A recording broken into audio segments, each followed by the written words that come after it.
kerajaan perpaduan tidak berada dalam kedudukan goyah sehingga terdesak untuk mendapatkan sokongan Ahli Parlimen Perikatan Nasional. Ketua Setiausaha Pakatan Harapan, Datuk Seri Saifuddin Nasution Ismail berkata, dakwaan dibuat pembangkang bahawa terdapat ugutan supaya Wakil Rakyat Perikatan Nasional menyokong kerajaan adalah tomahan semata-mata. Katanya kerajaan bergerak macam biasa, tiada sebarang masalah.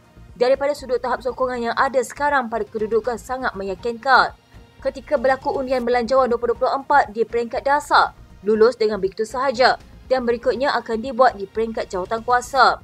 Jadi tiada keperluan mendesak, tiada apa-apa gugatan terhadap kedudukan kerajaan yang ada sekarang. Media sebelum ini melaporkan Ketua Pembangkang Datuk Seri Hamzah Zainuddin mendakwa terhadap percubaan daripada blok kerajaan untuk menghasut Ahli Parlimen PN bagi menyatakan sokongan terhadap Perdana Menteri. Beliau mendakwa beberapa wakil rakyat PN didatangi seorang ahli perniagaan dengan cubaan untuk mengikat mereka ke dalam perbincangan mengenai pertukaran sokongan di Dewan Rakyat. Justru pihaknya kini sedang mengumpul bukti berhubung dakwaan ugutan diterima Ahli Parlimen Pembangkang supaya menyokong kerajaan perpaduan sebelum tindakan selanjutnya dilakukan termasuk membuat laporan polis.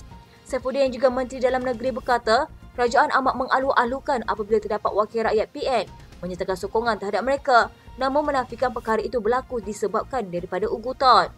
Katanya Perdana Menteri juga menyebut di Parlimen sebelum ini bahawa ia tuduhan serius dengan pembuktiannya perlu dibuat bagi mengesahkan ugutan itu. Katanya pihak yang mendakwa kena tunjuk bukti. Hari ini bila media tanya Hamzah, jawapannya adalah sedang mengumpul. Kalau itu maknanya belum sahih, belum pasti jadi. Kalau sedang kumpul bukti, jangan buat tomahan dulu. Tunggu sehingga ada bukti wujudnya ugutan. Di pihak Kementerian Dalam Negeri, polis sendiri pun tiada aduan berkenaan dakwaan itu. Jadi, bola sebenarnya di gelanggang Datuk Seri Hamzah dan PN untuk mendatangkan bukti. UMNO tiada kaitan dan tidak terbabit dalam menarik sokongan dua ahli parlimen daripada Perikatan Nasional untuk menyokong Perdana Menteri Datuk Seri Anwar Ibrahim. Ahli Majlis Kerja Tertinggi UMNO Datuk Seri Ahmad Maslan berkata, memandangkan kerajaan perpaduan kini memiliki 148 ahli parlimen, tiada keperluan untuk mereka menarik sokongan daripada pihak pembangkang.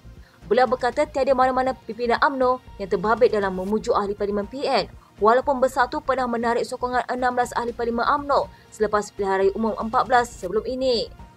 Katanya Perdana Menteri tidak ada menyuruh sesiapa pujuk pembangkang untuk sokong beliau. Saya berada di bawah beliau, saya timbalan beliau, Kementerian Kewangan. Tidak pernah disuruh untuk saya melakukan perkara sebegitu kerana kerajaan sekarang kuat dan stabil. Sebagai contoh belanjawan 2024, tiada pembangkang yang bangkit untuk minta undi, pulau bahagi atau pengundian. Kerana mereka pembangkang tahu kehadiran begitu ramai di pihak kerajaan, tidak mungkin mereka menang sebarang undian di Parlimen. Ahmad yang juga Timbalan Menteri Kewangan 1 berkata, semua ahli Parlimen kini tidak kira dari mana-mana parti sudah terikat dengan undang-undang anti lompat parti. Katanya jika sebelum ini lompat-melompat parti ini memang sudah terjadi apabila kerajaan tidak stabil. Namun pada masa kini sudah ada undang-undang anti lompat parti. Ahli Parlimen sudah tidak boleh keluar dari parti mereka. Mereka boleh nyatakan sokongan sahaja, tetapi jika mereka keluar dari parti, akan berlaku pilihan raya kecil di kawasan mereka berdasarkan undang-undang itu.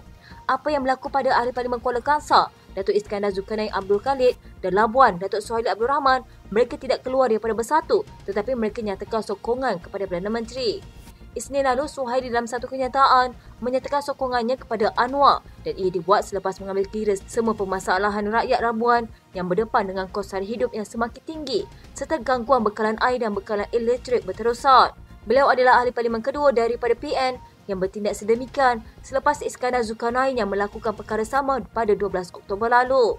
Setiausaha Agung PN Datuk Seri Hamzah Zainuddin pula dilaporkan berkata, PN sedang mengumpul bukti berhubung dakwaan ugutan diterima ahli parlimen pembangkang supaya menyokong kerajaan perpaduan.